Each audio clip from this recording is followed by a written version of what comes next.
Welcome back to another week of Wiccan's Wicked Reptiles. On today's show, we're going to talk all about how you can keep your reptiles in different ways, different enclosures. So let's talk about it.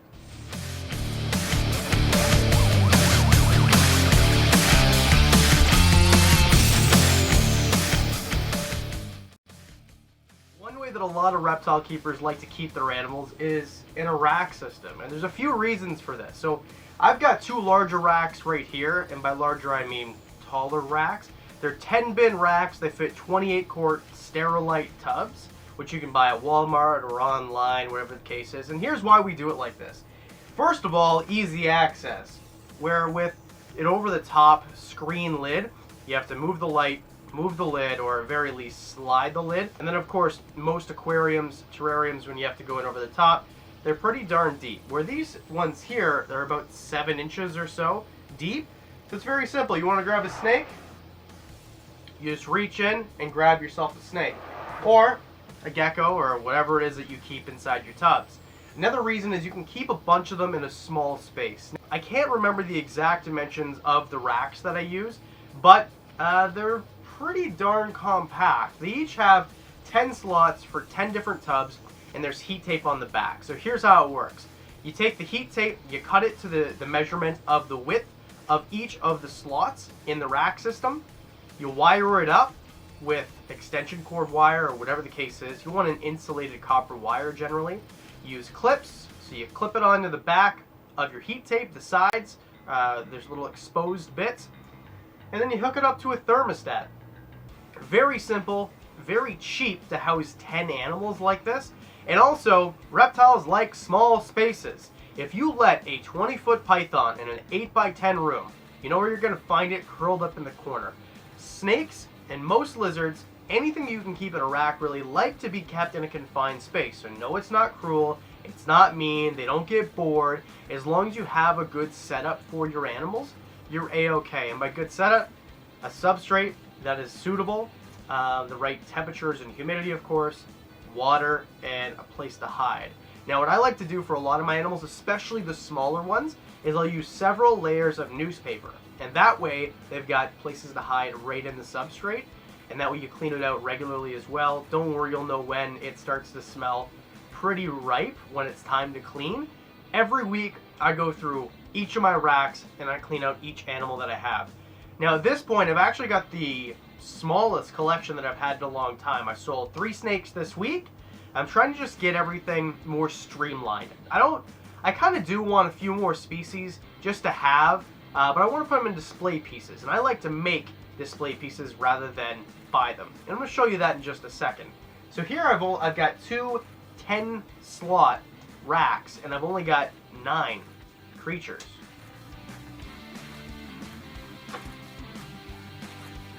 Sorry about that, lights went out and night cycle starts. I turned it back on just for the video. So what I've got here, I've only got 9 creatures in the 20 slots available to me in these taller racks. And the way that I made these, very simple. You take melamine, which you can buy at a Home Depot. That's where I bought mine. They'll even cut it for you. And you take the sheets. They come in, I think it's 4x8, and then you have an inch on each side. So 49 by 97. And that way, because when you cut wood, you take a section of it out, usually 1/8 of an inch. So you can usually cut it 4 times, and you'll still have the 4 feet and the 8 feet. So I get it at Home Depot because I drive a car and not a truck. I get them to cut it there, and they're pretty good about it. Maybe $1 a cut here in Canada, 50 cents in the States. And if it's a nice guy and you chat him up and you tell him how good his hair looks that day, he'll do it for you for free. So you take your measurements, you get the 2 side panels, and then you get each of your slots. If you have 10 slots in your rack, you want 11 pieces like these. You need 11 of the slot pieces because you need a top as well, and of course a bottom.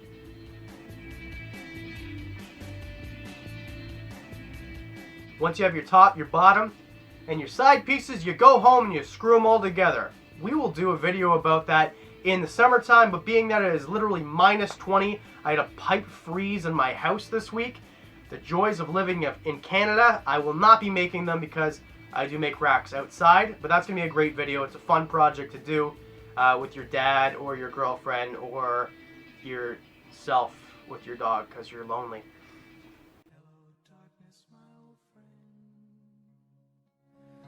So these racks here can house 20 animals, and the entire floor space of them, well, I think they're about 18 inches wide a piece. So in 3 feet, you can keep 3 feet of floor space. You can keep 20 animals. Which brings me to my next method of keeping your reptiles: custom built enclosures. Now, not everybody has the time or the tools or the skill. Trust me, I don't have a lot of skill. You can probably do it too. Or even the gumption to do it, or the money too. It's not cheap to do. In the States, materials are a little bit cheaper than here in Canada, but if I had to estimate, maybe I'll make a video about how much it costs to make something like this.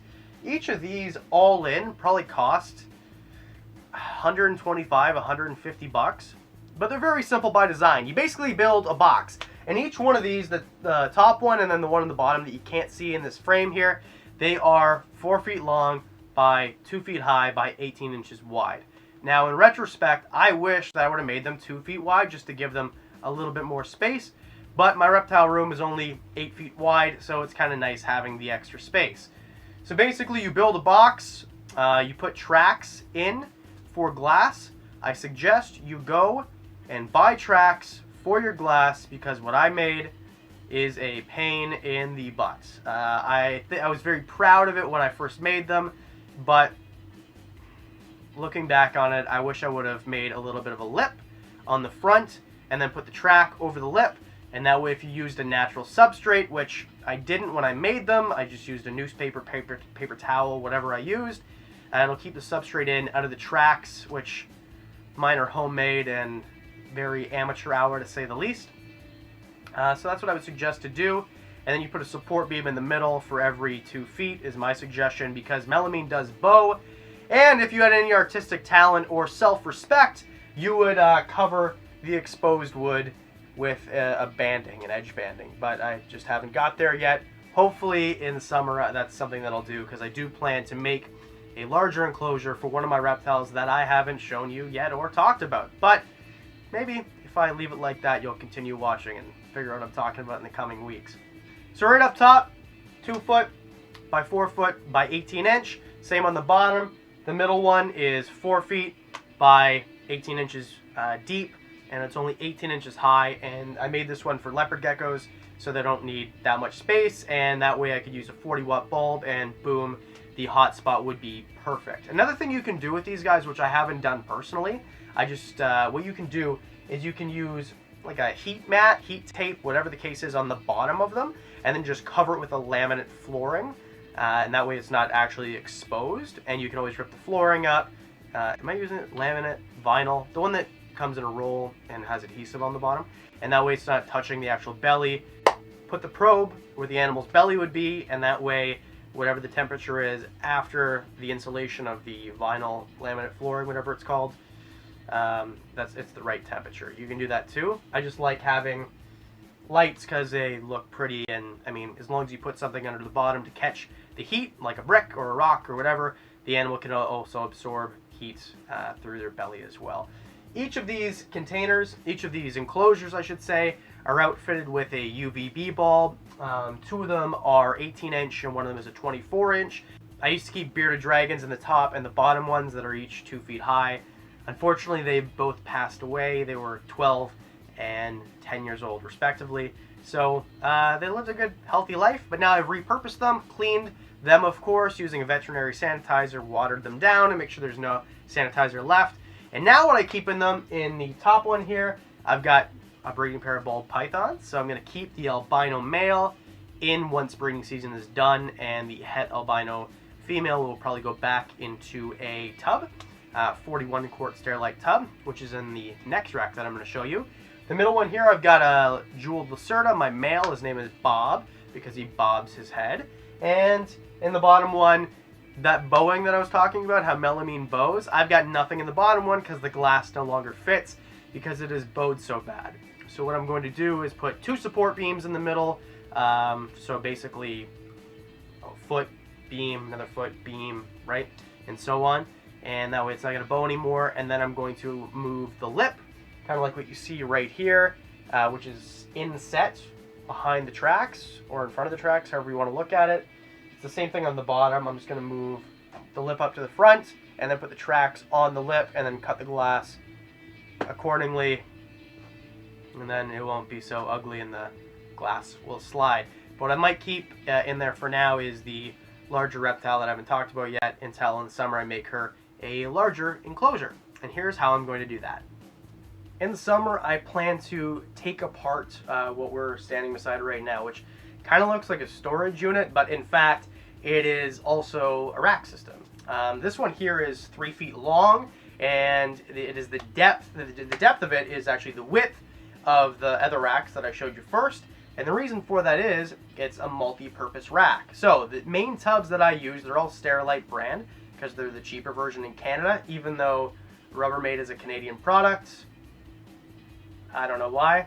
The main tubs that I use are an 18-quart Sterilite, a 28-quart Sterilite, and a 41-quart Sterilite. And the reason I use these are for different animal sizes, obviously.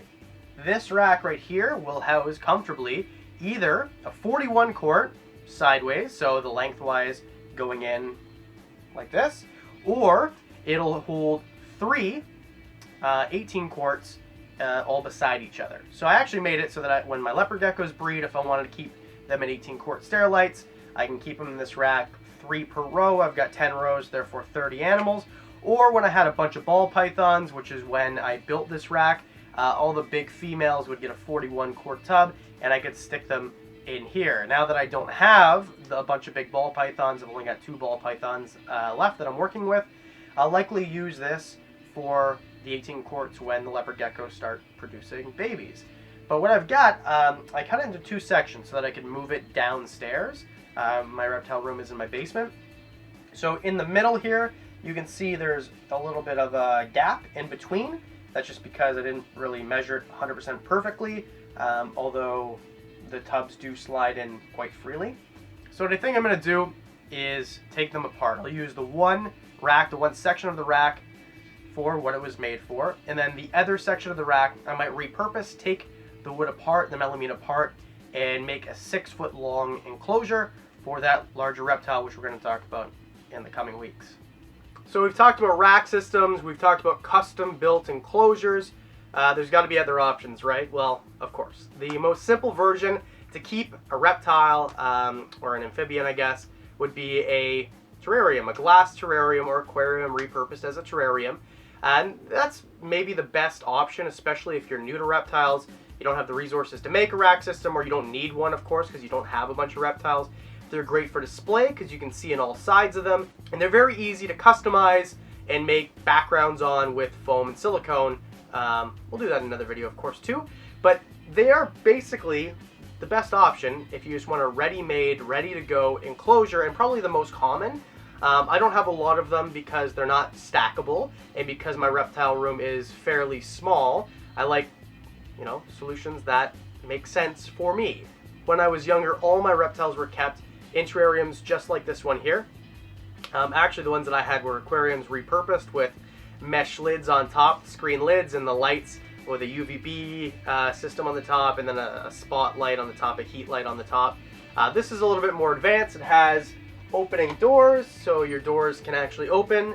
I've talked about that in the previous video, why I like that better than going in overhead. You can check that video out in the description. So what I've got here is an Exoterra. I think they bill it as their medium Exoterra. Basically, it has the front opening doors. It has a little bit of a barrier before the doors. The doors don't go all the way down to the bottom. That's great for the reason I explained before. You can keep substrate in there. And what I've got in this one here is a pair of leopard geckos, 2 females that I bred, or that I produced last year, and I've got 2 bulbs on them. Because the furnace is outside of this room, it's actually very warm in here in the winter, like right now. But in the summertime, because the furnace isn't going, it gets a little bit cooler, so some of my animals need extra heat. Now with the rack system, it's easy because your thermostat, you just crank it up to however warm you need it. You can add additional lights inside of your custom-made enclosures, or you add an additional light or a higher wattage light on top of your ready-made, pre-built terrarium. So the 2 leopard geckos in here, they only need 1 light for now, and makes their basking spot perfect. You can use an under tank heater, of course, with these as well, which is very simple. because it's glass on the bottom, so as long as you have a relatively thin substrate, you can just stick your heat mat or the heat tape on the bottom, and then of course make sure it's the right temperature. So there you have it, a few different ways to keep all sorts of different reptiles, from rack systems to custom built enclosures to just aquariums repurposed. Please like, share, and subscribe if you liked the video. Every Monday we're going to come out with a different video, different topics, and we're going to learn about reptiles together. Until next week, Wiccan's Wicked Reptiles, I'm Adam. Thanks for tuning in.